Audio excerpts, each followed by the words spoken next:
Did you know that your chances of encountering a Florida black bear are greater today than any time in the past 100 years? Yes, it's true. So it's never been more important for you to know how to share Florida's changing landscape with this amazing animal.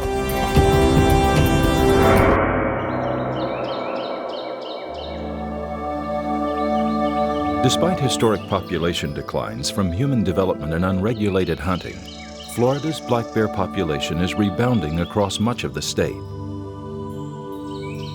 We have between 2,500 and 3,000 bears living in Florida in 8 different populations. The largest population is over 1,000 bears living in and around Ocala National Forest. These large tracts of heavily forested lands offer a diversity of nut and fruit-producing trees and plants. And despite its close proximity to Orlando, the area from the Wekiva River Basin north to Putnam County provides ideal habitat for bears. Another notable population is located in the Apalachicola National Forest and Tate's Hell State Forest areas located between Tallahassee and Panama City. New DNA sampling techniques using bear hair make it much easier for biologists to generate estimates for black bear numbers in different regions. We set up barbed wire corrals, and in the middle of those corrals we have bait, so the bears have a reason to come in and out of those corrals. When they enter, they leave some hair behind, and when they exit, they leave some hair behind. And all we have to do is take that hair and analyze it, and just like a person's fingerprint, it's uniquely individual for that bear. And so we can tell how many bears are in the area, and the bear is none the wiser. Other bear populations are located in the Big Cypress National Preserve area in southern Florida, the Eglin Air Force Base area east of Pensacola, the Osceola National Forest area west of Jacksonville, and the St. Johns River area near St. Augustine. The 2 smallest bear populations are in the Chesawitzka National Wildlife Refuge area and a portion of Glades and Highlands counties. Both of those areas are highly fragmented and lack the large contiguous tracts of land that bears typically need to avoid the hazards of living in a human-dominated landscape. The biggest threat to black bears in Florida is one of a loss of habitat, just as it is for large mammals wherever they occur. And in Florida, with a rapidly growing state with 18 million people, and all those people have needs for places to live, work, shop, drive, and we estimate there's only 17% of the former range left in the state. And as Florida becomes more and more human-dominated, the patches of natural habitat become smaller and smaller, and the risk to bears to access them becomes greater, as having to traverse a human-dominated landscape, roads, and come in contact with people increases their risk. Florida black bears are adaptable to a variety of forested habitats. Bears are opportunistic animals. They like a lot of different types of habitat, but mostly it's forest.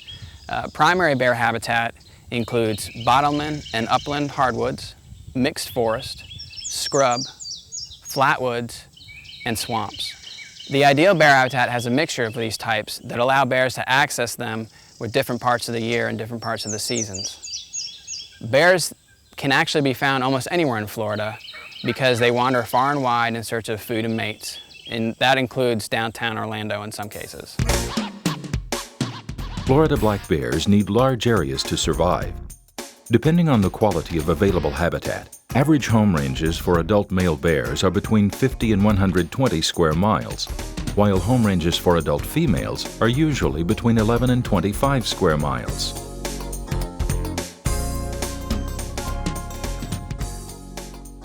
Contrary to popular belief, Florida black bears eat very little meat. In fact, 80% of a bear's diet in Florida tends to be vegetation. That includes fruits, nuts, berries, and fiber from plants. The other 15% would be from insects, and that's bees, ants, wasps, and beetles. And then really only 5% would be small animals like a possum and armadillo, and also eggs from birds, turtles, or alligators. A bear's diet varies seasonally. However, all year round, salt palmetto is an extremely important element of the bear's diet. They eat the berries, but also the fiber from the plant itself.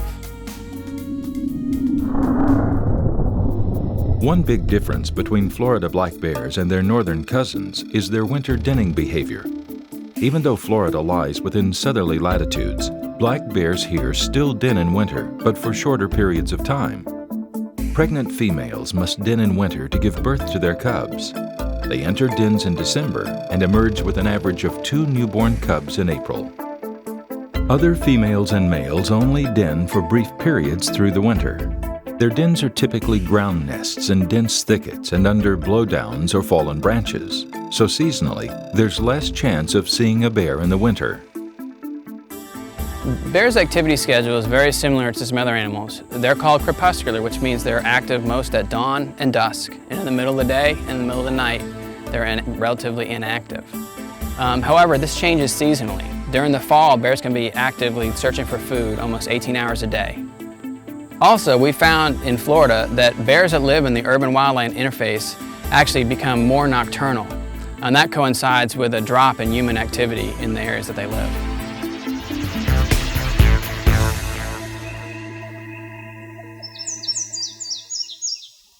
Though their population is rebounding, the Florida black bear remains a protected species, both in the eyes of responsible citizens and the law. Everyone might not know this, but a black bear is considered a threatened species in the state of Florida. Therefore, it's illegal to kill them. If someone were to kill a black bear, it is a third-degree felony. That carries a penalty of up to 5 years in prison and/or a $5,000 fine. In addition, if the person is adjudicated guilty, this would be on their criminal record forever. Florida bears are relatively free of life-threatening diseases or parasites, and aside from humans and other bears, they have few natural predators.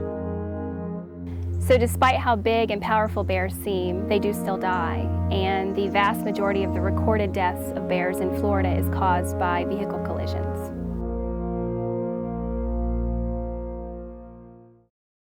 Florida black bears need to eat a year's worth of food in 8 months in preparation for winter dormancy. And it's the bear's unquenchable appetite that causes problems when living near easy-to-get human sources of food. Some obvious human food sources include pet and livestock feed. But one not-so-obvious food is accessible garbage, which bears tear into with relish.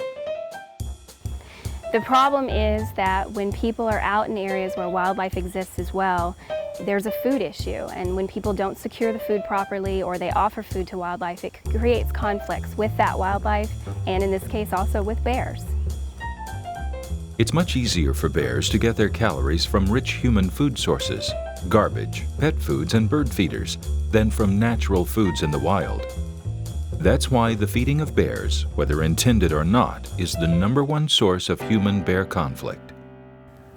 A lot of people wouldn't think about something as simple as placing their garbage out for pickup could possibly be feeding black bears.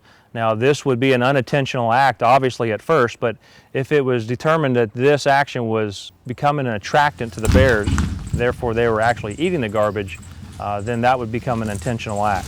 So we encourage people to think about these things as well, not just someone who would intentionally be placing out food, say in a dog dish, in their backyard to attract or feed a black bear. Both of these examples would be considered illegal. Feeding a black bear is not only illegal, but it is the wrong thing to do.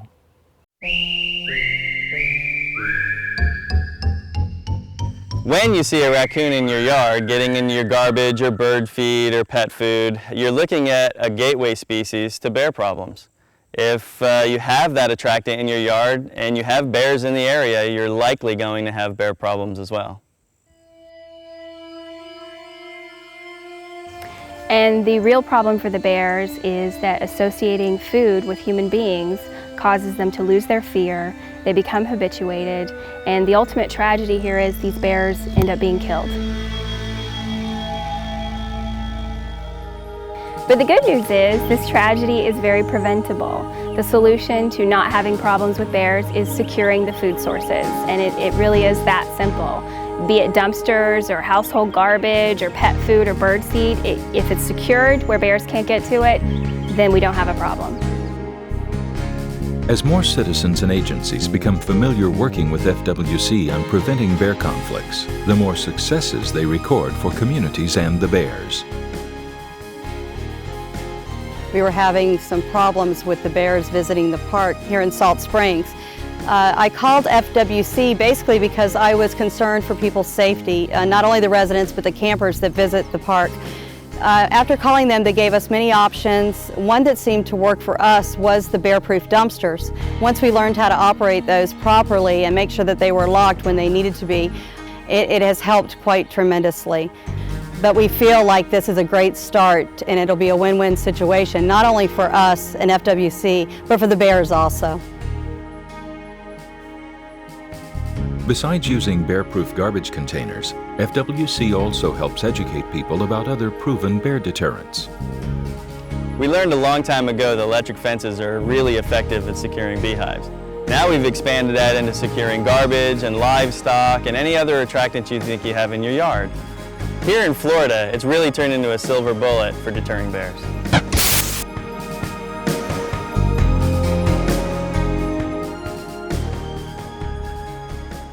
The Florida Fish and Wildlife Conservation Commission manages black bears for their long-term survival and the benefit of people. Protecting enough of the right kind of habitat is the most important thing we can do for bears in Florida.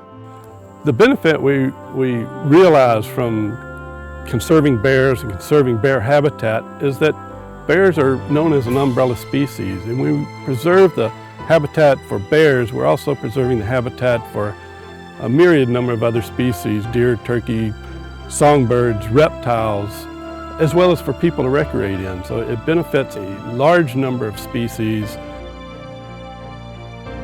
Recent predictions indicate our state's human population may double in the next 50 years.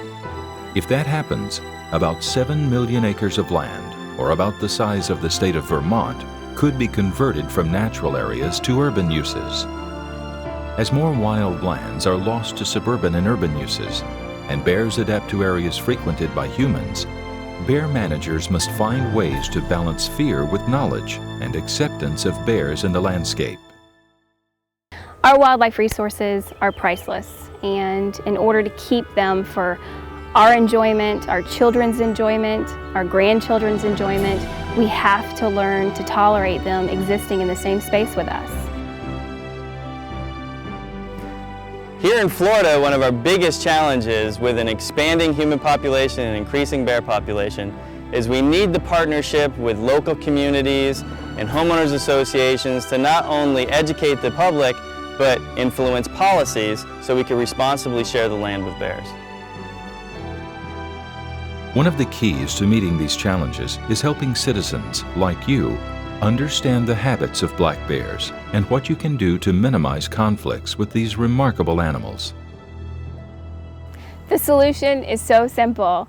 Just don't intentionally feed bears or unintentionally feed bears by leaving garbage, pet food, or bird seed outside where bears can get to it. But don't stop there. This is an important message. Share it with your family, your friends, your neighbors, your community, so that we can all learn to coexist with bears. To learn more about living and recreating in Florida Bear Country, go to the Florida Fish and Wildlife Conservation Commission's Black Bear website at myfwc.com/bear.